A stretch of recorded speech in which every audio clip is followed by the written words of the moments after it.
Dementia क्या है? Dementia एक पारिभाषिक शब्द है जिसका मतलब है दिमाग की सही ढंग से काम करने की अक्षमता। इसमें व्यक्ति अपने सोचने और याद करने की योग्यता को खो देता है।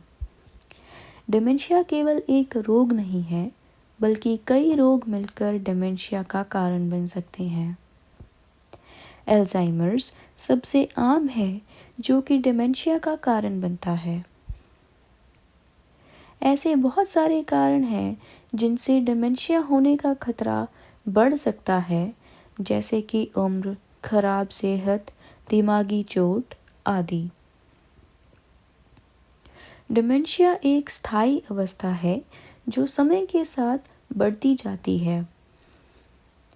हालांकि डिमेंशिया लोगों की बढ़ती आयु के साथ देखा जाता है, पर यह उम्र बढ़ने का आम अंश नहीं है। आमतौर पर यह 65 साल की उम्र के बुजुर्गों में देखने को मिलता है। अलग अलग लोगों में विभिन्न तरह के लक्षण देखने को मिलते हैं। डिमेंशिया के लक्षणों में से आम लक्षण हैं बात करने या शब्द ढूंढने में मुश्किल होना, विचार करने या समस्या का हल ढूंढने में परेशानी होना, भूलना, एकाग्रता में मुश्किल होना आदि। डिमेंशिया क्यों होता है? डिमेंशिया का मुख्य कारण दिमाग के नर्व सेल्स का नुकसान तथा हानि होना है। इसके कारण दिमाग के सेल एक दूसरे से संवाद नहीं कर पाते। सेल के सही तरीके से संवाद ना करने के कारण डिमेंशिया से ग्रस्त व्यक्ति को सीखने, याद करने, समझने तथा अन्य गतिविधियों को करने में मुश्किल आती है जिन्हें वे पहले सहजता से कर पाते थे। यह कैसे पता करें कि मेरे परिवार के सदस्य को डिमेंशिया है? अगर किसी भी हाल में आपको लगता है कि आपके परिवार के सदस्य के व्यवहार में बदलाव आया है या आपको डिमेंशिया के कोई लक्षण दिखाई दें, तो आपको अपने पारिवारिक डॉक्टर से बात करनी चाहिए। डॉक्टर आपके परिवार के सदस्य को कुछ टेस्ट करवाने के लिए बोल सकते हैं। इन्हीं टेस्ट के आधार पर और आपके परिवार के सदस्य की मेडिकल हिस्ट्री को देखकर डॉक्टर आपको बता पाएंगे कि व्यक्ति को डिमेंशिया है या नहीं। क्या डिमेंशिया का कोई इलाज है? आमतौर पर डिमेंशिया का पूरी तरह से इलाज संभव नहीं है, लेकिन इसके बढ़ने की गति को कुछ तरीकों या योजनाओं के द्वारा धीमा किया जा सकता है। इस पॉडकास्ट के बारे में। यह पॉडकास्ट डिमेंशिया से ग्रस्त किसी भी परिवार के सदस्य से बेहतर संवाद करने के लिए सहायता देने के लिए बनाया गया है। इस पॉडकास्ट में हमने उन 8 स्थितियों को दर्शाया है जिनका सामना देखभाल करता या परिवार के सदस्य डिमेंशिया से ग्रस्त व्यक्ति की देखभाल करते समय कर सकते हैं। इन परिस्थितियों में नींद ना आना, असहजता, नहाने ना जाना, कपड़े ना पहनना, शब्दों को दोहराना, गुस्सा करना, झूठ बोलना तथा भूलना, अपनी देखभाल ना कर पाना तथा बीते समय में रहने की स्थिति में बातचीत करना शामिल है। हर परिदृश्य में एक स्थिति को दर्शाया गया है, जिसके बाद कथावाचक आता है और चर्चा करता है कि यह वार्तालाप एक अच्छी वार्तालाप क्यों नहीं थी। इसके बाद एक बेहतर वार्तालाप को दिखाया जाता है, जिसके बाद कथावाचक फिर से बताता है कि यह वार्तालाप किस तरह से बेहतर थी। पॉडकास्ट में डिमेंशिया से संबंधित अन्य सहायक संसाधनों की सूची भी शामिल की गई है। हम आशा करते हैं कि यह पॉडकास्ट आपको डिमेंशिया से ग्रस्त व्यक्ति से संवाद करते समय चुनौतीपूर्ण व्यवहारों को संभालने के सही तरीके समझने में सहायक हो। इस पॉडकास्ट के द्वारा हम आपको कुछ ऐसी साधारण योजनाएं बताना चाहते हैं जो नकारात्मक बातचीत को कम करने में इस्तेमाल हो सकें तथा परिवार के सदस्य के साथ सकारात्मक तरीके से बातचीत तथा सही व्यवहार करने के तरीकों को ढूंढने में सहायक हो, ताकि आप और आपके परिवार के सदस्य अच्छे से जिंदगी गुजार सकें। डिमेंशिया से ग्रस्त व्यक्ति से संवाद करना। हालांकि हर व्यक्ति में डिमेंशिया का एक नया रूप देखने को मिलता है, मगर देखभालकर्ता का परिवार के सदस्य में डिमेंशिया संबंधी लक्षणों के साथ संघर्ष आमतौर पर देखा जाता है। डिमेंशिया के लक्षण समय के साथ और बढ़ते जाते हैं। साथ ही परिवार वालों और देखभालकर्ता के लिए डिमेंशिया से ग्रस्त व्यक्ति से संवाद करना भी मुश्किल होता जाता है। आपको यह देखने को भी मिल सकता है कि आपके परिवार के सदस्य का बर्ताव पहले जैसा नहीं रहा और साथ ही उनके साथ पहले की तरह बातचीत करना भी अब काम नहीं आता।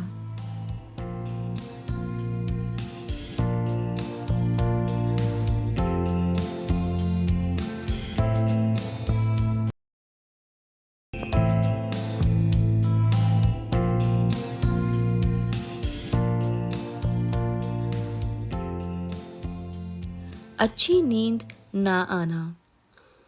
डिमेंशिया से ग्रस्त बूढ़े व्यक्ति रात को सो नहीं पाते और रात भर जागकर परिवार वालों की नींद भी खराब करते हैं। वह दिन में लंबी झपकियां लेते हैं, जिसकी वजह से उनको रात में नींद नहीं आती। पिताजी, रात के 2 बज रहे हैं और आप अभी तक जाग रहे हैं। आपको सो जाना चाहिए और शोर मचाना बंद कीजिए। मुझे कल काम पर भी जाना है। नहीं, मैं अपनी अलमारी साफ कर रहा हूँ। सब कुछ बिखरा पड़ा है। आपको यह सब दिन में क्यों नहीं याद आता? और वैसे भी ये सब साफ ही है। मुझे कुछ भी बिखरा हुआ दिखाई नहीं दे रहा है। चलो, आप भी सो जाओ। पर पिता अपने काम में लगे रहते हैं। आपको एक बार में समझ क्यों नहीं आता? हम सबके पास आपकी तरह खाली समय नहीं है। हम सारा दिन बहुत व्यस्त रहते हैं। पिता को बहुत बुरा लगता है। वह चिढ़ जाते हैं, मगर अपना काम करते रहते हैं।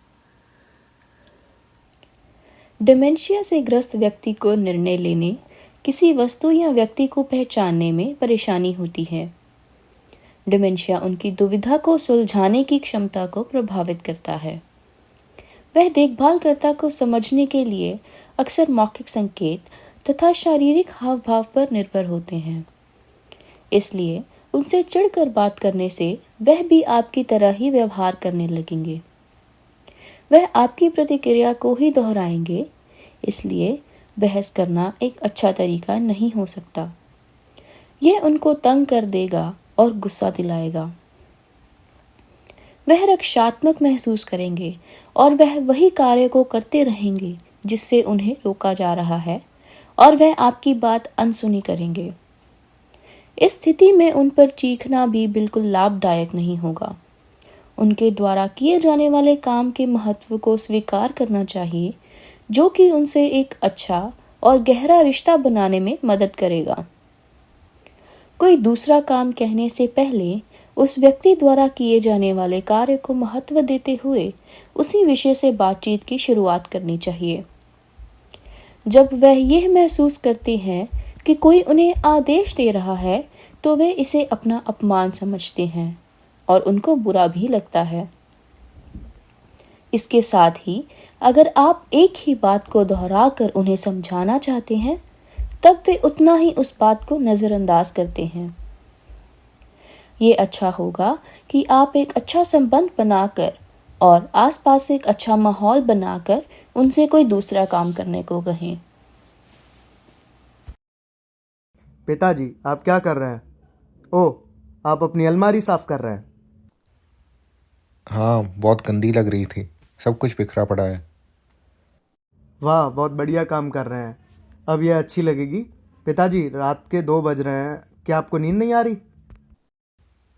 नहीं, ये बहुत ज़रूरी है। मैं ख़त्म करने के बाद सो जाऊँगा। तुम्हें कल काम होगा। ओह हाँ, मुझे दफ्तर जाना है, मगर मुझे सोने में परेशानी हो रही है। क्या आप मेरी मदद कर सकते हैं? क्या हम ऐसा करें कि दोनों अपने अपने बिस्तर पर सोने जाते हैं और अलमारी को कल साफ करते हैं?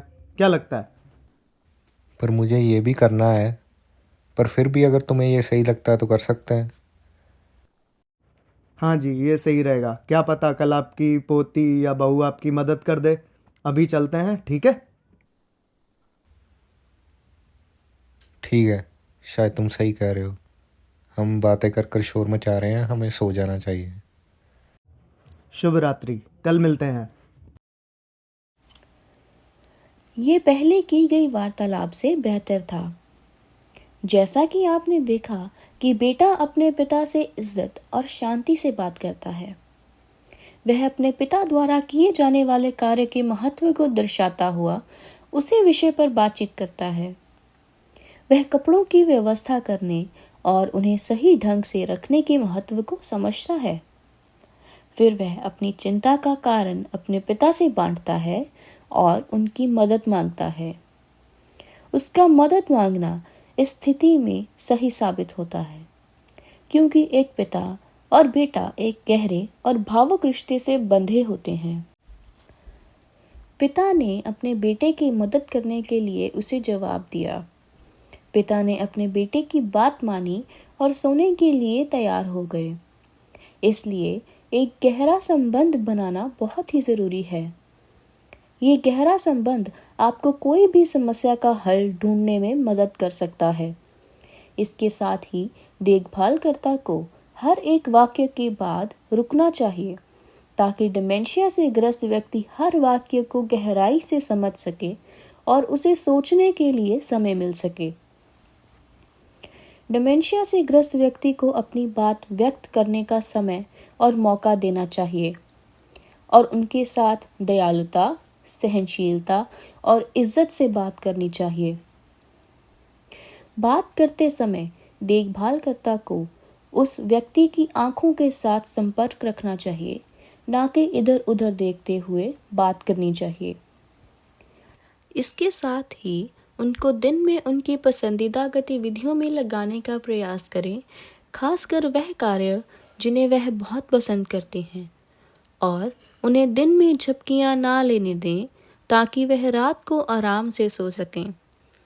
डिमेंशिया से ग्रस्त व्यक्ति को प्रोत्साहित करें कि वह अपना सोने का बिस्तर केवल सोने के समय ही इस्तेमाल करें और उस पर बैठकर कोई अन्य कार्य ना करें। रात के समय उनके कमरे में मंद रोशनी रखें और सोने से पहले उन्हें किसी कार्य में व्यस्त रखें जो वह पसंद करते हैं, जैसे कि उनका पसंदीदा संगीत या उनकी पसंदीदा किताब।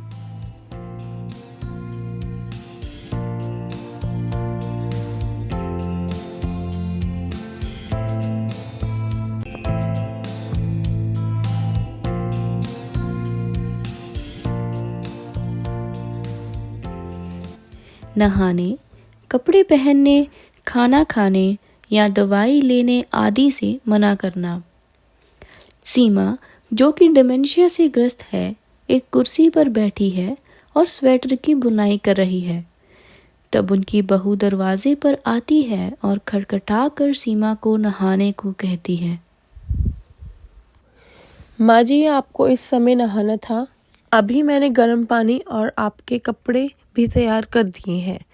जल्दी चलिए, मुझे फिर खाना भी पकाना है।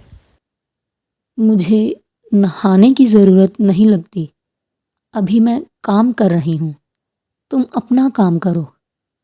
पर आपके कपड़े गंदे लग रहे हैं, छोड़िए इसे, ये बाद में करती रहिए। नहाने से ज़्यादा ज़रूरी काम नहीं है। आप मेरा और अपना समय क्यों बर्बाद कर रही हैं? उठिए अब। नहीं नहीं, कितनी बार तुमको बताऊं, मुझे कुछ नहीं करना। मुझे तंग मत करो। सास अपनी बहू को धक्का देती है और फिर से अपना काम करने लग जाती है। मैं अब सहन नहीं कर सकती हूँ। मैं तंग आ चुकी हूँ। वह चिल्लाते और चिढ़ते हुए वापस चली जाती है। यह उचित वार्तालाप नहीं था जिसमें देखभालकर्ता डिमेंशिया से ग्रस्त व्यक्ति के साथ इस तरह से दरवाजे पर खड़े होकर बात करती है और उन्हें जल्दी से नहाने के लिए बोलती है। इसी कारण सीमा अपनी बहू को नज़रअंदाज करती है। देखभालकर्ता ने सीमा द्वारा किए जाने वाले कार्य के महत्व को नहीं समझा और उसे महत्वहीन कहा, जिससे सीमा को गुस्सा आ जाता है। इसके साथ ही बहू को गुस्से से और चिढ़कर बात नहीं करनी चाहिए थी। ऐसा व्यवहार डिमेंशिया से ग्रस्त व्यक्ति के किसी काम को मना करने की संभावना को बढ़ा देता है। डिमेंशिया से ग्रस्त व्यक्ति दिमाग के बिगड़ने और समझने की कम क्षमता के कारण कही गई बात को समझने के लिए तथा उसका उत्तर देने के लिए समय मांगता है। अगर उसको सोचने तथा समझने के लिए समय नहीं मिलता है तो वह उस कार्य के महत्व को भी समझ नहीं पाता और उसका उत्तर भी ना ही होता है। इसलिए देखभालकर्ता को धीरे धीरे बात करनी चाहिए तथा हर एक वाक्य के बाद रुकना चाहिए। माँ, क्या कर रही हैं? मैं रोनी के लिए स्वेटर बुन रही हूँ। क्या ये कितना अच्छा लग रहा है। आप ये कैसे बुन लेती हैं? मुझे तो ये बिल्कुल भी नहीं आता। ओह हाँ माँ जी, मैं आपको नहाने के लिए बुलाने आई थी। आपने कहा था कि आप इस समय नहाएंगी। नहीं, मैं यह ज़रूरी काम कर रही हूँ। मुझे नहीं नहाना है। ठीक है, यह क्या है? यह मैंने तुम्हारे बाबूजी के लिए बुना था और उन्हें तोहफा दिया था। यह उनको बहुत पसंद आया था। बहुत यादें जुड़ी हैं इसके साथ। ओह, तो ये बहुत ही खास है। तो क्या आप रोनी के लिए भी ऐसा ही एक स्वेटर बुन रही हैं? हाँ, इस नमूने पर ही बना रही हूँ। हाँ, बहुत अच्छा नमूना है। उसे बहुत पसंद आएगा। मैंने कई बार आपको ये पहने हुए देखा। ये रंग आप पर बहुत ही प्यारा लगता है। जब कभी भी मुझे उनकी याद आती है, मैं इसे निकाल कर पहन लेती हूँ और उन्हें अपने पास महसूस करती हूँ। क्यों नहीं, आप इसे आज पहने। आज तो मौसम भी अच्छा है।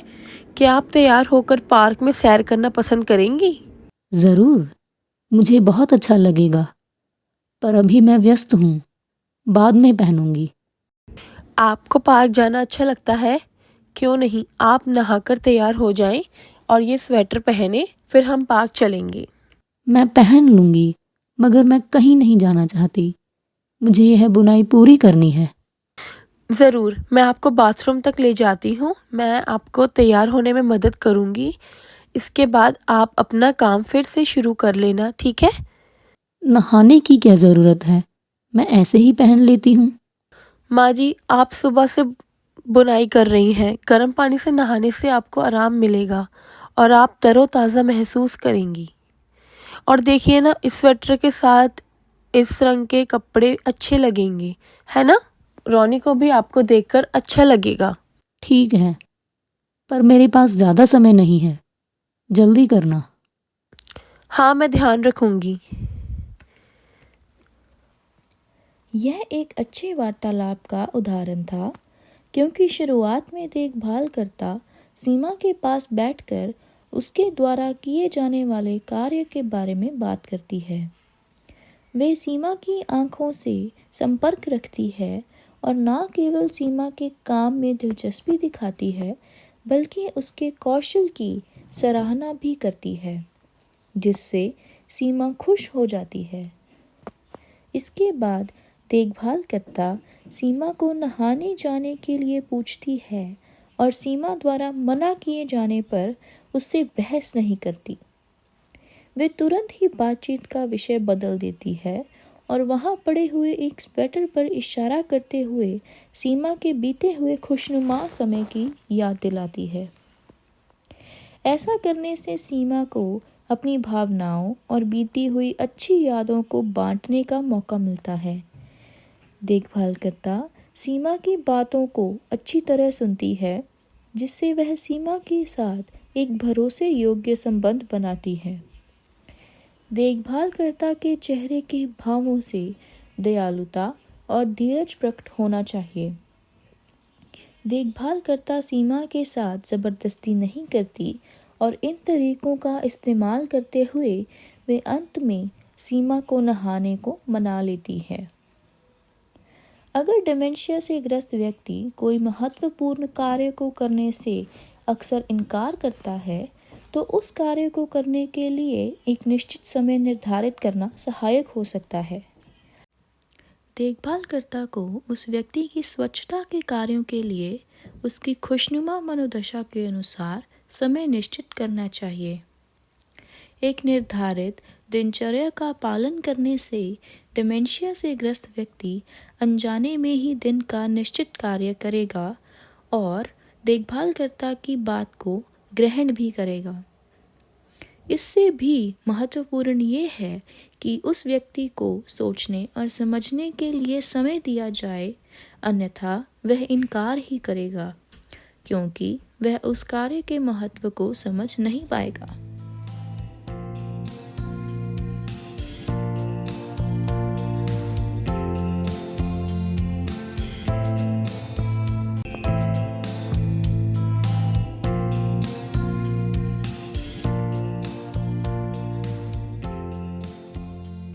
बच्चों और घर के दूसरे सदस्यों को डिमेंशिया से ग्रस्त व्यक्ति से संवाद करना सिखाएं। डिमेंशिया से ग्रस्त दादाजी चीज़ों में अंतर नहीं पहचान सकते। उन्हें चीज़ों में फ़र्क समझने में दिक्कत होती है। उन्हें देखने में भी परेशानी है। उनका पोता नाश्ता लेकर उनके कमरे में घुसता है और जल्दी में उनको खाना देकर भागने लगता है। तब वह देखता है कि दादाजी टीवी के रिमोट के बटनों को दबाकर अपनी बेटी को फ़ोन लगाने की कोशिश कर रहे हैं, जिसे देखकर उस्मान ज़ोर से हंसने लगता है। दादाजी को अन्य वस्तुओं में अंतर ढूंढने में भी कठिनाई आती है।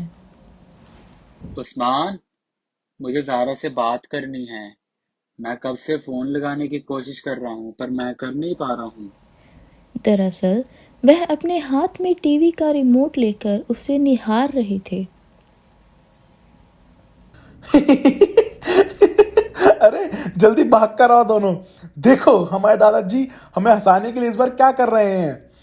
अब ये रिमोट से अपनी बेटी से बात करेंगे। इनको ये भी समझ नहीं आता। जैसा कि आपने देखा, उस्मान अपने दादाजी को नाश्ते के बारे में सूचित नहीं करता। वह दादाजी की हरकतों को देखकर हंसने लगता है और अपने भाई बहन को भी बुलाता है। उस्मान को यह सिखाया जाना चाहिए था कि कमरे में दाखिल होने से पहले डिमेंशिया से ग्रस्त व्यक्ति को खासकर सूचित करना चाहिए या अभिवादन करना चाहिए। फिर उस्मान को नाश्ते के लिए अपने दादाजी को सूचित करना चाहिए था। इसके बाद उसे दादाजी को टेक्नोलॉजी का इस्तेमाल करना सिखाना चाहिए था, ना कि दूसरों को बुलाकर दादाजी का मजाक उड़ाना चाहिए था, जिसके कारण दादाजी अपमानित महसूस करते हैं। इसके कारण ही उनका उस्मान पर और बाकी घर के सदस्यों से भरोसा टूट जाता है। इसी कारण डिमेंशिया से ग्रस्त व्यक्ति अकेलापन भी महसूस करता है। उस्मान को दादाजी के द्वारा पूछे जा रहे सवाल को नज़रअंदाज नहीं करना चाहिए था। शुरू में उस्मान दादाजी के लिए नाश्ता लेकर आता है। वह दरवाज़ा खटखटाकर दादाजी को आवाज़ देता है, खाना मेज़ पर रखता है और दादाजी को खाना खाने के लिए पुकारता है। वह देखता है कि दादाजी हाथ में रिमोट पकड़कर अपनी बेटी को फ़ोन लगाने में व्यस्त हैं। शुभ प्रभात दादाजी, क्या कर रहे हैं आप? मैं आपके लिए नाश्ता लाया हूँ। आइए, इससे पहले कि ठंडा हो इसे खा लीजिए। रुको, मैं तुम्हारी बुआ से बात करना चाहता हूँ। वो मुझे अक्सर इस समय फ़ोन करती हैं, पर आज नहीं किया। ओहो, मुझे पता है कि वह आपको हर रोज़ फ़ोन करती हैं, पर आज वह ज़रा व्यस्त हैं।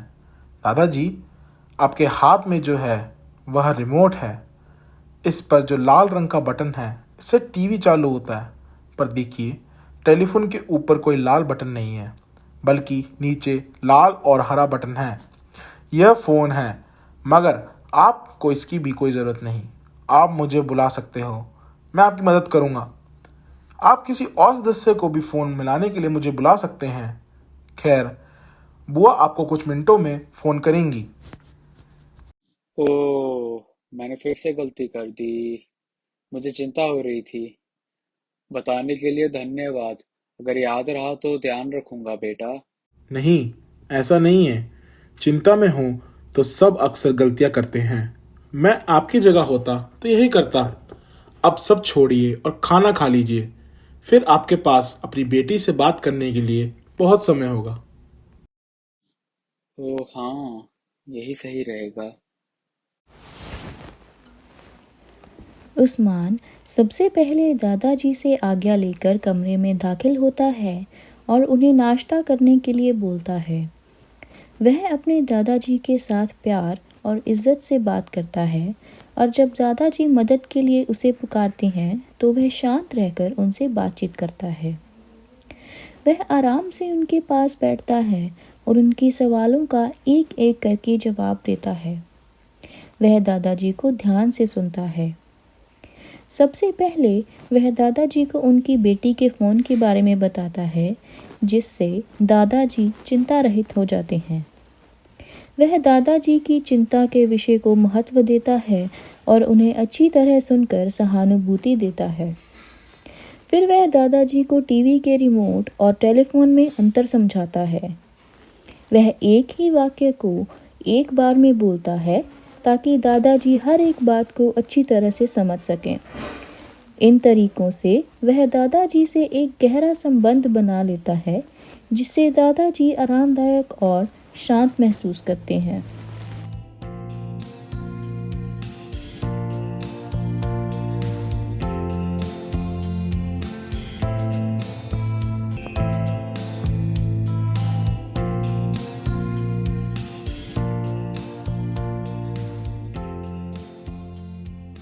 भूलना, गुस्सा करना, दोहराना, चिढ़ना। दादी माँ अपनी पोती और बेटे के साथ सोफे पर लॉबी में बैठकर टीवी देख रही है, मगर उनका ध्यान टीवी में नहीं है। वह इधर उधर देख रही हैं। उनको शब्दों को दोहराने की आदत है। अगर वह गुस्से में या चिंता में होती हैं तो अपनी आवाज़ ऊंची करके बोलती हैं और चिढ़ जाती हैं। वह गुस्से में चीज़ें भी फेंकती हैं। आज वह अचानक अपनी पोती राजिंदर से अपना चश्मा मांगती हैं। राजिंदर, मैं टीवी सही से देख नहीं पा रही हूँ। मेरा चश्मा ला कर दो मुझे। कृपया रुकिए, यह मेरा मन पसंदीदा शो है। मैं इसे देख कर ला दूंगी। तो तुम्हारा मतलब मुझे देखने का कोई हक ही नहीं है? केवल तुम ही वो कर सकती हो जो चाहो। जाओ और अभी चश्मा ला कर दो। ठीक है, मुझ पर चिल्लाइए मत, वरना मैं लेकर नहीं आऊंगी। चुप करके बैठ जाओ। मुझे तुमसे चश्मा लाने की मिन्नतें करते हुए 1 घंटा हो चुका है, पर तुम पर कोई असर ही नहीं है। किसी को भी इस घर में मेरी कोई चिंता ही नहीं है। बूढ़े तो कचरा ही होते हैं। मैं खुद ले आती अगर मेरे पैर में दर्द ना होता। माँ, आप फिर से शुरू मत करो। मैं कुछ मिनटों के लिए चैन से बैठना चाहता हूँ। राजेंद्र, अभी जाओ और जो कुछ भी ये चाहती हैं इन्हें दे दो, वरना ये अपना मुंह बंद नहीं करेंगी। राजेंद्र दादी के कमरे में चश्मा लेने जाती है, पर ना मिलने पर वापस आकर बोलती है, दादी, आपका चश्मा वहाँ नहीं है। अपनी जेबों में ढूंढो, वहाँ पर होगा। तुमने ज़रूर अच्छी तरह से नहीं देखा होगा, क्योंकि तुम वह महसूस नहीं कर सकती जो मैं करती हूँ। तुम भी अपनी माँ की तरह झूठी हो, और अब तुम मुझ पर ही इल्ज़ाम लगा रही हो कि मैंने खुद अपना चश्मा छुपा लिया है और तुम्हें परेशान करने की कोशिश कर रही हूँ। मुझे तुम में से किसी के साथ भी बात करने की इच्छा नहीं होती, क्योंकि कभी भी तुम मुझ पे घर का हिस्सा समझते ही नहीं। इतने में राजेंद्र चिढ़ते हुए दादी माँ के पास उनकी जेब देखने आती है तो दादी जोर से उसके हाथ पर मुक्का मारकर उसे सोफे पर धक्का देती है। राजेंद्र सोफे पर गिर जाती है। तुम हर रोज ऐसा ही करती हो। तुम्हें बच्चों के साथ बात करना नहीं आता। तुम झूठी हो, मैं नहीं। एक बार पहले भी तुमने अपनी अलमारी की चाबी खुद छुपाकर मुझे डांट दिया था। चाबी तुम्हारी जेब में थी, अब चश्मा भी वहीं पर होगा। मुझे पूरा यकीन है। मैं तुमसे कभी बात नहीं करूंगी। मुझसे दूर रहना। दादी माँ अपनी जेबों में हाथ डालकर सबूत देना चाहती है, पर चश्मा वहीं पर होता है। सभी राजेंद्र का साथ देते हुए दादी माँ को डांटने लगते हैं। यदि डिमेंशिया से पीड़ित व्यक्ति को गुस्सा आ जाए तो ना ही उससे झगड़ा करें और ना ही कोई सलाह दें। उनको सुने और जो भी वह कह रहे हैं करने दें। राजेंद्र और उसके पिता दादी माँ पर चीखे, जिसके कारण उन्हें अकेला महसूस हुआ। राजेंद्र ने ये नहीं समझा कि उसकी दादी माँ क्या कह रही है। बिना आज्ञा के राजेंद्र को अपनी दादी माँ को नहीं छूना चाहिए था, क्योंकि इससे उसकी दादी माँ को और गुस्सा आ गया और उन्होंने राजेंद्र को धक्का मार दिया। इससे राजेंद्र को चोट भी आ सकती थी। एक और ज़रूरी बात यह थी कि डिमेंशिया से ग्रस्त व्यक्ति को कभी भी किसी भी चीज़ का जिम्मेदार नहीं ठहराना चाहिए, फिर चाहे उनकी गलती क्यों ना हो, क्योंकि इससे उनको और गुस्सा आएगा और वह आपका विश्वास नहीं करेंगे। राजेंद्र, मैं टीवी सही से देख नहीं पा रही हूँ। मुझे मेरा चश्मा लाकर दो। ज़रूर दादी माँ, मैं जानती हूँ आपको टीवी देखना कितना पसंद है। मैं अभी लेकर आती हूँ, पर यह मेरा मनपसंद सीन है। क्या आप थोड़ी देर इंतज़ार कर सकती हैं? पर मैं भी इसे देखना चाहती हूँ। मैं इधर उधर नहीं देख सकती। मुझे भी टीवी देखने का पूरा हक है। जाओ, मेरा चश्मा लेकर आओ। राजेंद्र चश्मा ढूंढकर आती है। दादी माँ, मैंने बहुत कोशिश की मगर नहीं मिल रहा है। क्या आपको याद है आपने कहाँ रखा था? हाँ, मैंने मेज़ पर ही रखा था। ओह, मुझे माफ़ कर दीजिए, पर चश्मा वहाँ पर भी नहीं है। मैंने सभी जगह देख लिया है। क्या आपने अपनी जेबों में देखा? कई बार हम जल्दी में चीज़ें रख के भूल जाते हैं। मगर मुझे पता है मैंने अपना चश्मा कहाँ रखा है। दोबारा ध्यान से देखो। मैंने 2 बार देखा, नहीं मिल रहा है।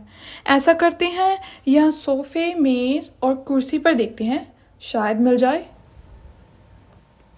राजेंद्र कुर्सी के पास चश्मा ढूंढने का नाटक करते हुए दादी के पास आती है और आराम से धीरे से अपना हाथ दादी के स्वेटर की जेब तक ले जाती है। दादी, आपकी जेब में कुछ है, देखो, वरना हम हमारा मनपसंदीदा प्रोग्राम देख नहीं पाएंगे। दादी जेब में हाथ डालती है और चश्मा निकालती है। और मुझे माफ़ कर देना, यह तो यही था। मेरा दिमाग काम ही नहीं करता। यह तो आम बात है दादी, मैं भी कई बार चीज़ें रख के भूल जाती हूँ। आइए अब टीवी देखते हैं। यहाँ राजेंद्र ने अपनी दादी माँ के दृष्टिकोण तथा भावनाओं को समझा। उसने बहुत ही प्यार से बात की। राजेंद्र की शारीरिक हाव भाव से पता चल रहा था कि वह आराम से और इज्जत से बात कर रही है। उसने अपनी दादी माँ का चश्मा ढूंढने की कोशिश की। उसने अपनी दादी माँ से चश्मे के बारे में सवाल पूछे और दर्शाया कि उसे अपनी दादी माँ की चिंता है। बेशक राजेंद्र को पता था कि उनका चश्मा उनकी खुद की जेब में ही है। उसने यह बात सीधे सीधे नहीं बोली। उसने दिखाया कि वह अपनी दादी माँ की सलाह ले रही है। इससे राजेंद्र और उसकी दादी माँ के दरमियान विश्वास बना। जब उसकी दादी ने देखा कि राजेंद्र उनका चश्मा ढूंढने में मदद कर रही है, ऐसे में वह गुस्सा नहीं हुई। ये सब उनका चश्मा ढूंढने में काम आया।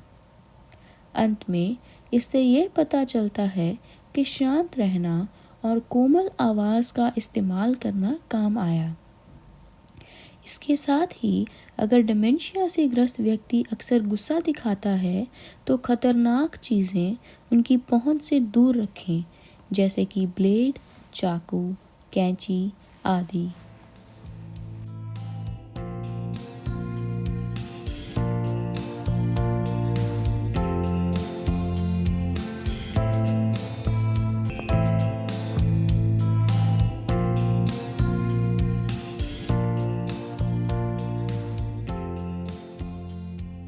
भ्रम होना और भटकना, इधर उधर घूमना। मीनाक्षी की 90 साल की माँ को डिमेंशिया है और उसको अच्छी नींद नहीं आती क्योंकि उसको भ्रम होता है और शाम के समय भी वह अपने घर में इधर उधर भटकती रहती हैं। मीनाक्षी, कृपया मेरी बात सुनो। मुझे बड़ी बेचैनी हो रही है। मैं ऐसे खाली अपने कमरे में नहीं बैठ सकती। माँ, आज मैं बहुत थकी हुई हूँ। कृपया ये सब दोबारा मत शुरू कीजिए। आपको भी रात के सोने से पहले थोड़ा आराम कर लेना चाहिए। मैं नहीं आराम करना चाहती। मुझे पता नहीं क्या हो रहा है। माँ, ये हर रोज़ ही होता है, कुछ नया नहीं है। शोर मचाना बंद कीजिए और एक जगह बैठ जाइए। आपका कुछ खोया नहीं है जो आप इधर उधर भटक रहे हो, ठीक है? इसलिए मैं टीवी चालू कर रही हूँ। उसने माँ को टीवी के आगे बिठा दिया, मगर रात को उसकी माँ उसका दरवाज़ा खटखटाती है। मेरे साथ चलो, मेरे कमरे में कोई है। मैं आंखें बंद करती हूँ तो मुझे अजीब आवाज़ें सुनाई देती है, जैसे कोई मेरे कानों में फुसफुस आ रहा हो। उसने मुझे कहा कि वो मुझे मार देगा और मैं तुम्हारे कमरे की तरफ दौड़ी। मेरी मदद करो। माँ, 2 बज रहे हैं और आप मुझे इस समय भी चैन से सोने नहीं दे रही। चलिए। दोनों माँ के कमरे में जाती हैं। डिमेंशिया से ग्रस्त व्यक्ति की बात को अनसुना करना बिल्कुल भी उचित नहीं था। मीनाक्षी को अपनी माँ की बात बहुत ध्यान से सुननी चाहिए थी। उसने अपनी माँ की भावनाओं को स्वीकार नहीं किया जब वह कह रही थी कि उसे डरावनी और अजीब आवाज़ें सुनाई दे रही हैं। उसने अपनी माँ को सोने के लिए मजबूर किया, जो कि बिल्कुल गलत था। डिमेंशिया से ग्रस्त व्यक्ति को कभी भी किसी भी तरह की सलाह नहीं देनी चाहिए। सलाह देने से भी उनको पहले की तरह ही असहज महसूस होता है। उनकी बात को अनसुना करना बिल्कुल गलत है, क्योंकि इससे उनके मन को यही घटना बार बार होने का डर बढ़ जाता है। मीनाक्षी, मुझे बहुत बेचैनी हो रही है, पर पता नहीं क्यों मैं खाली कमरे में नहीं बैठ सकती। क्या? माँ, मैं सोच ही रही थी कि आपकी सबसे पसंदीदा फिल्म ढूंढकर आपको दिखाऊं। क्या याद है जब मैं छोटी थी तो आप और मैं हर महीने वे फिल्म देखा करते थे? ओह हाँ, याद है। मैंने और तुम्हारे पिताजी ने पहली बार सिनेमा घर में देखी थी। हमें बहुत अच्छी लगी थी। उनके जाने के बाद मैं इसे देखकर उन्हें याद करती थी। इसे ढूंढ लाने के लिए शुक्रिया। मैं ये फिल्म देखूंगी। मैं इसे चला देती हूँ। मुझे याद है यह पापा की भी पसंदीदा फिल्म थी। आप यहाँ पर बैठें, मैं आपके लिए पॉपकॉर्न लेकर आती हूँ और फिर अपने कमरे में आराम करने जाऊँगी। आप फिल्म का मज़ा लें। अगर आपको कुछ चाहिए होगा तो मुझे बुला लेना, लेकिन मुझे पता है आप टीवी से अपना नज़र नहीं हटाएंगे। देखिए, फिल्म शुरू हो गई है और मैं बस थोड़ी देर में आई। मैं बहुत उत्साहित हूँ। धन्यवाद।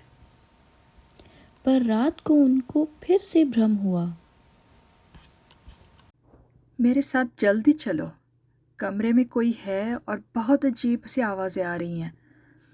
जब मैं अपनी आंखें बंद करती हूँ तो कोई मेरे कानों में फुसफुसाता है। वो कहता है कि वो मुझे मार देगा, इसलिए मैं तुम्हारे कमरे की तरफ भागी। कृपया जल्दी चलो और देखो कि कौन मेरे कमरे में है। मैं देखती हूँ, चिंता मत कीजिए माँ, मैं हूँ आपके साथ। मीनाक्षी अपनी माँ के कमरे में जाती है और कमरे को देखती है। उसने खिड़की को बंद कर दिया क्योंकि तेज़ हवा और पत्तों की ज़ोरदार आवाज़ कमरे में आ रही थी और उसकी माँ को डरा रही थी। उसने दरवाजे के पीछे टंगा हुआ कोट भी उतार दिया जिससे उसकी माँ को परेशानी हो रही थी।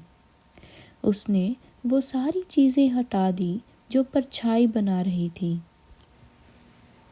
माँ, मुझे पता है आपको कौन सी चीज़ डरा रही थी। मैं तब तक यहीं बैठी हूँ जब तक आप सो नहीं जाते। मैं आपकी पसंदीदा गाना धीमी आवाज़ पर लगा देती हूँ। क्या अब ठीक है? आपको अब कोई नहीं डराएगा। धन्यवाद बेटी। मीनाक्षी ने अपनी माँ के साथ अच्छी यादों के बारे में बात करके उनको शांत किया। इससे उसकी माँ का भी फिल्म देखने का मन बन गया। रात में मीनाक्षी ने दिखाया कि वह अपनी माँ की हर बात पर विश्वास कर रही है और जो भी व्यक्ति ऐसी भयानक और अजीब आवाज़ें निकाल रहा था उसने उसे भगाने की कोशिश की। इसके साथ ही उसने अपनी माँ का मनपसंद संगीत लगा दिया जिससे कि उनको सोने में मदद मिले। उसने वह सारी चीज़ें कमरे से हटा दी जिसकी परछाई से उसकी माँ को डर लग रहा था। साथ ही उसने कमरे में हल्की लाइट जला दी। डिमेंशिया से ग्रस्त व्यक्ति को दिन में कोई ना कोई कार्य दे देना चाहिए ताकि वे दिन में ना सोएं। शाम के समय उनसे मनपसंद गतिविधियां करवानी चाहिए। उनके कमरे में से ऐसी सारी चीज़ें हटा देनी चाहिए जिनसे उन्हें किसी भी प्रकार का भ्रम हो। साथ ही इस बात का ध्यान रखना चाहिए कि वह अपना बिस्तर सिर्फ सोने के लिए ही इस्तेमाल करें और रात के समय धीमी लाइट जलाकर रखें। सोने से पहले उनको ऐसी गतिविधियां करवानी चाहिए जो उन्हें पसंद हैं, जैसे कि किताब पढ़ना, गाने सुनना, टीवी देखना, सैर करना आदि। देखभालकर्ता को व्यवहार में अचानक हुए परिवर्तन से सतर्क रहना चाहिए। डिमेंशिया से ग्रस्त व्यक्ति को भ्रम का एहसास भी हो सकता है जिसकी वजह मेडिकल कारण या कोई दवाइयाँ भी हो सकती हैं।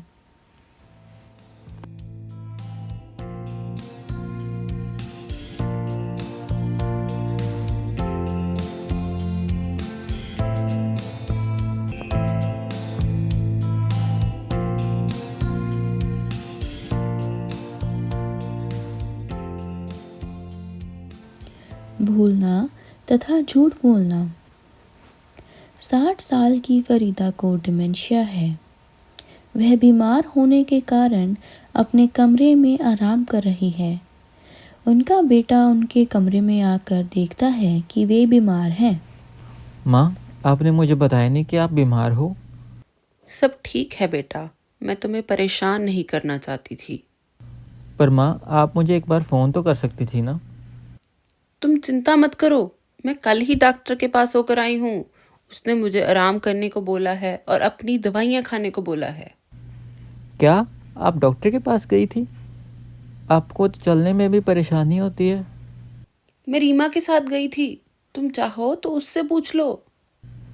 अगर रीमा आपको डॉक्टर के पास लेकर गई होती तो वह मुझे ज़रूर बताती।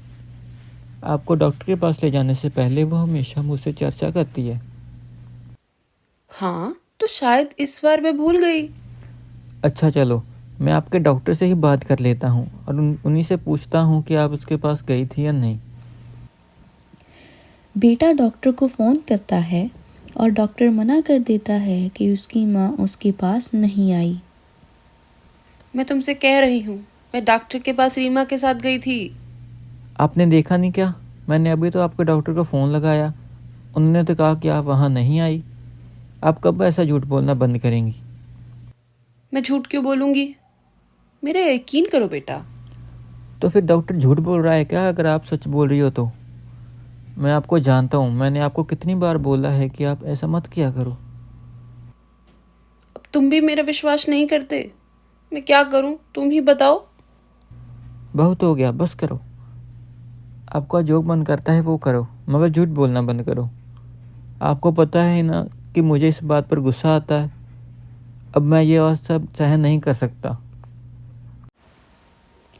जैसा कि आपने देखा, बुजुर्ग औरत को लगता है कि वह डॉक्टर के पास गई है, हालांकि असलियत में ऐसा नहीं हुआ। ऐसा बहुत सारे लोगों के साथ होता है। अगर कभी भी आप किसी व्यक्ति को ऐसे झूठ बोलते हुए देखो तो अपने दिमाग में यह चीज़ रखनी चाहिए कि वह ये सब जानबूझकर नहीं कर रहे। अगर आपको पता है कि वह झूठ बोल रहे हैं तो कभी भी उस झूठ को झूठ ना बोलें। जैसा कि आपने देखा, उस औरत के बेटे ने सीधा डॉक्टर को पूछ लिया और अपनी माँ को गलत साबित किया। यह एक उचित तरीका नहीं था। इसके साथ ही बेटे को गुस्सा तथा अपनी माँ से लड़ना नहीं चाहिए था। माँ, आपने मुझे बताया नहीं कि आप बीमार हो। माँ, सब ठीक है बेटा, मैं तुम्हें परेशान नहीं करना चाहती थी। पर माँ, आप मुझे एक बार फ़ोन तो कर सकती थी ना। तुम चिंता मत करो, मैं कल ही डॉक्टर के पास होकर आई हूँ। उसने मुझे आराम करने को बोला है और अपनी दवाइयाँ खाने को बोला है। क्या आप डॉक्टर के पास गई थी? आपको तो चलने में भी परेशानी होती है। मैं रीमा के साथ गई थी, तुम चाहो तो उससे पूछ लो। अगर रीमा ने ऐसा किया होता तो वह मुझे ज़रूर बताती। आपको डॉक्टर के पास ले जाने से पहले वह हमेशा मुझसे चर्चा करती है। शायद इस बार भूल गई होगी। हाँ, हो सकता है। अच्छा माँ, मुझे आपकी बात पर विश्वास है, लेकिन क्या आप मेरे लिए एक बार दोबारा डॉक्टर के पास जा सकती हैं? मैं आपकी सेहत के बारे में जानना चाहता हूँ और मुझे आपकी दवाइयाँ भी तो लेनी है। लेकिन मैं 2 बार डॉक्टर के पास क्यों जाऊँ? मैंने तुम्हें बताया तो है कि मैं पहले ही उसके पास जा चुकी हूँ। प्लीज़ माँ, इस बार मैं आपके साथ चलूँगा। मैं कुछ दिन पहले ही आपको डॉक्टर के पास ले जाने के बारे में सोच रहा था। अच्छा, तो मुझे पहले बताते, मैं तुम्हारे साथ ही चली जाती। चलो कोई बात नहीं, मैं तुम्हारे लिए एक बार दोबारा चली जाऊंगी। बढ़िया, मैं रीमा को आपको याद दिलाने के लिए बोल दूंगा। यह एक आदर्श उदाहरण था कि किसी भी व्यक्ति को ऐसी ही परिस्थिति में कैसा व्यवहार करना चाहिए। डिमेंशिया से ग्रस्त व्यक्ति के लिए और उसके परिवार वालों के लिए बेहतर रहता है कि परिवार वाले उसके साथ तर्क ना करें। बजाय इसके परिवार वालों को उसकी बातों को मानना चाहिए, चाहे वह गलत ही क्यों ना हो। इसके साथ ही परिवार वालों को अगले कदम की तरफ ध्यान देना चाहिए, जैसे कि इस उदाहरण में अगला ज़रूरी कदम यह था कि वह अपनी माँ को डॉक्टर के पास लेकर जाए। यह सही तरीके से करना चाहिए और व्यक्ति से इजाज़त लेकर करना चाहिए। उसके साथ ज़बरदस्ती ना करें। सबसे ज़रूरी बात, परिवार वालों को व्यक्ति के साथ इज्जत से पेश आना चाहिए। उनके ऊपर चिल्लाना नहीं चाहिए और ना ही उसे गुस्सा दिखाना चाहिए।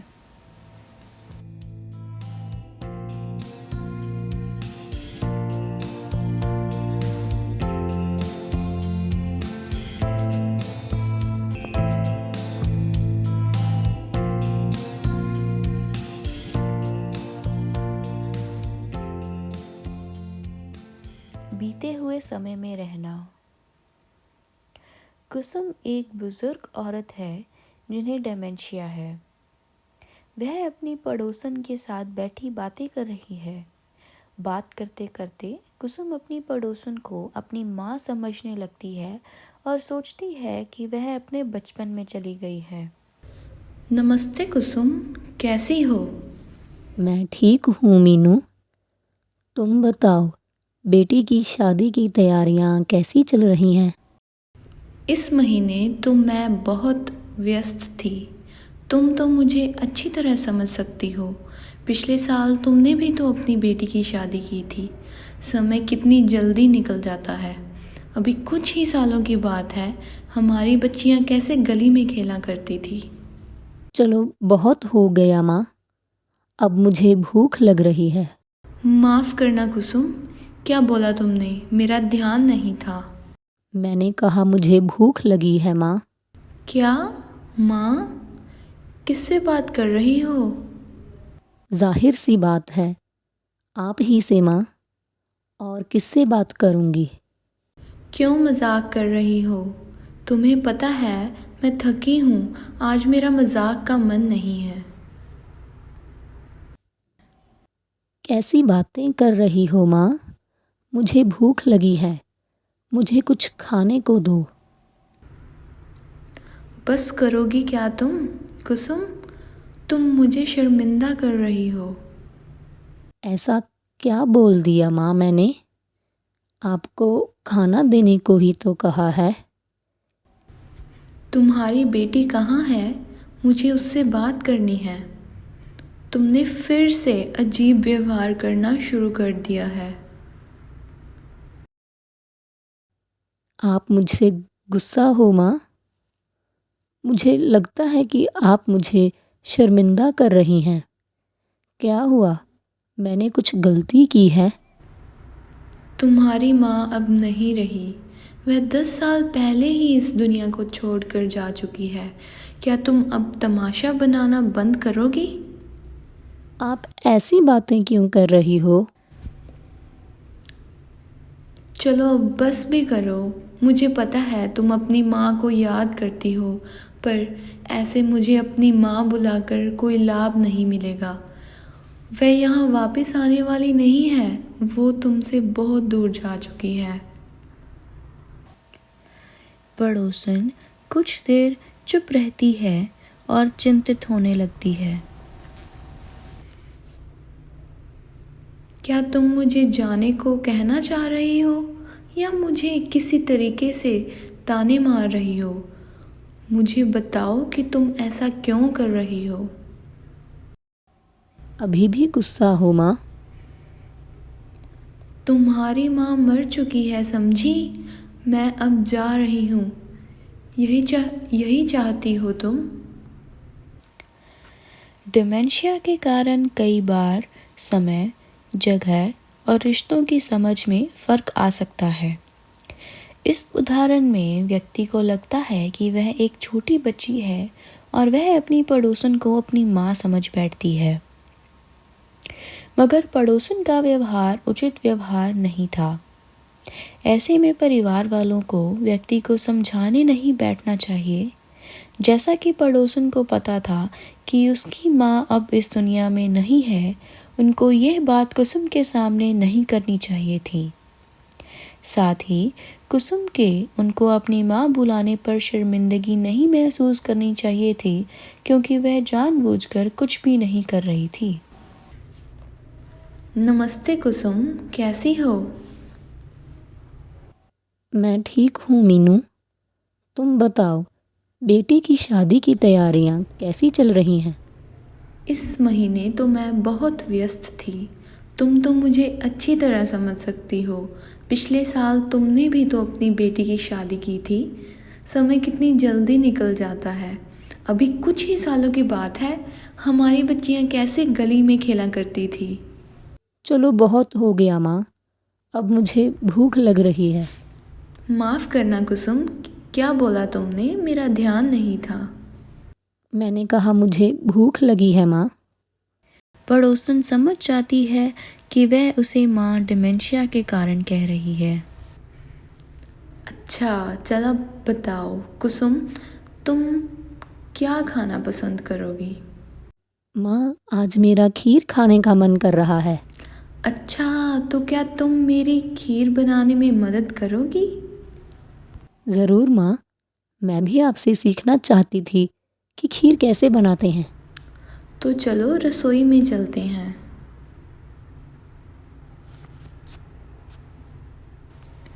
जैसे कि आपने देखा, कुसुम की पड़ोसन ने बाकी सब बातों को नज़रअंदाज किया और सिर्फ कुसुम की भूख पर ध्यान दिया।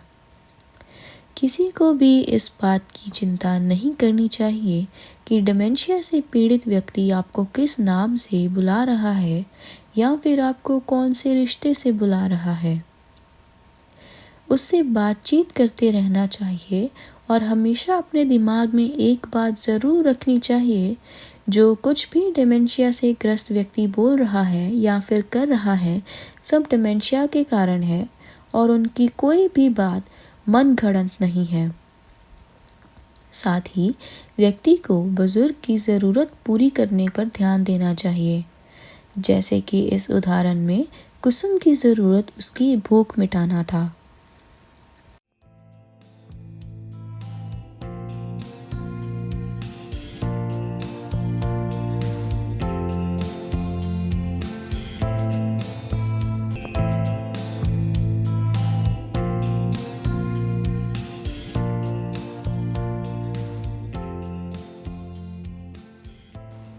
गुस्सा करना और विश्वास ना करना।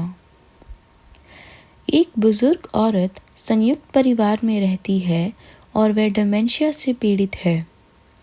वह एक स्कार्फ बुन रही है। उनकी पोती उनके पास आकर बैठती है और उनसे बात करने लगती है। नमस्ते दादी माँ, कैसी हैं आप? मैं ठीक हूँ मेरी बच्ची। आज तुम्हारा कॉलेज का दिन कैसा था? अच्छा था दादी माँ, आज मेरा टेस्ट था और मेरे बहुत अच्छे नंबर आए। बहुत अच्छा मेरी बच्ची। मैं बहुत खुश हूँ कि तुम इतने अच्छे से पढ़ाई कर रही हो। सचमुच दादी माँ। अच्छा, मुझे पूछना था कि आपने वे स्कार्फ बना लिया जो आप पापा के लिए बुन रही थीं? हाँ, तकरीबन ख़त्म होने वाला है। देखो, एक दिन और लगेगा और ये तैयार हो जाएगा।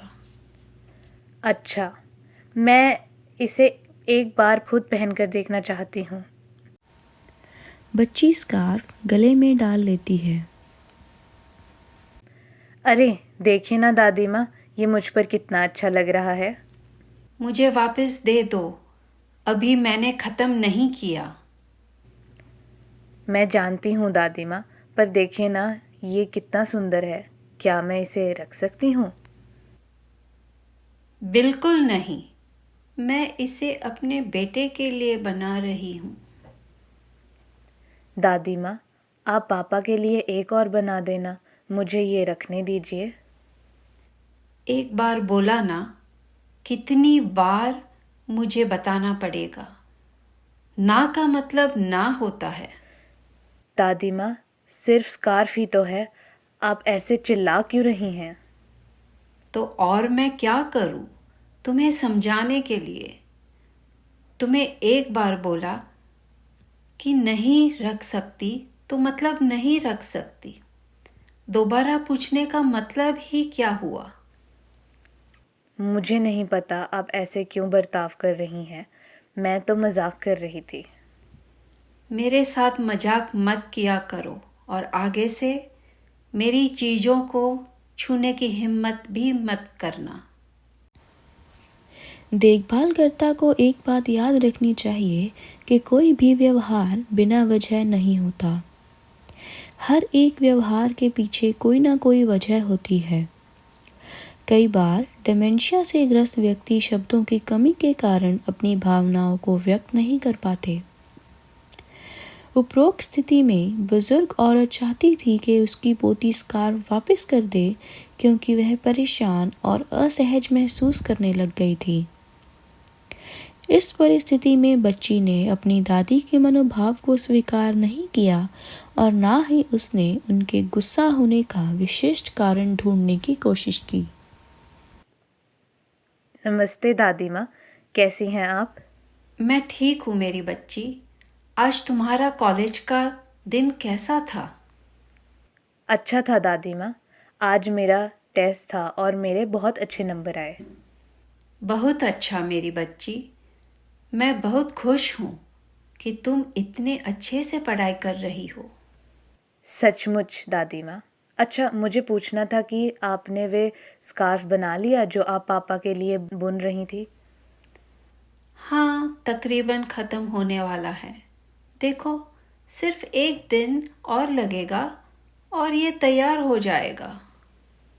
अच्छा, मैं इसे एक बार खुद पहनकर देखना चाहती हूँ।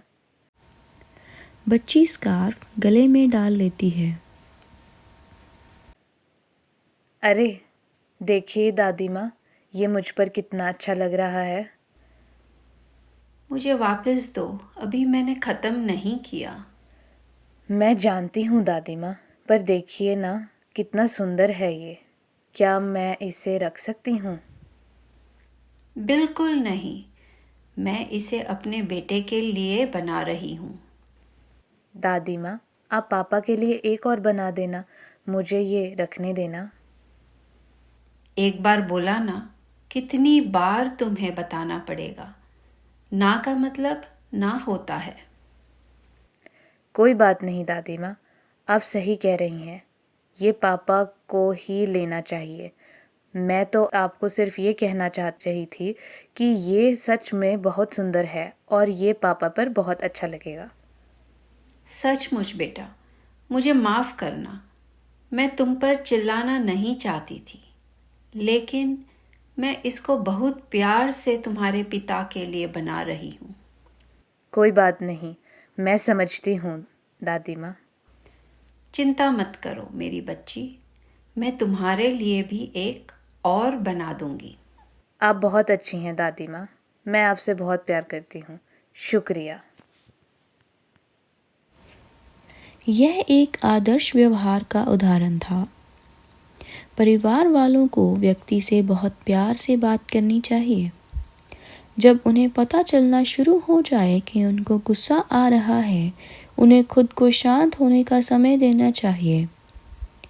डिमेंशिया से पीड़ित व्यक्ति के नज़रिए को समझने की कोशिश करनी चाहिए। परिवार वालों को अपनी गलती मानते हुए माफ़ी मांगनी चाहिए। अगर कोई व्यक्ति ऐसा व्यवहार सामाजिक जगह पर करना शुरू कर दे तो उन्हें किसी शांत जगह पर ले जाना चाहिए और प्यार से बातचीत करनी चाहिए।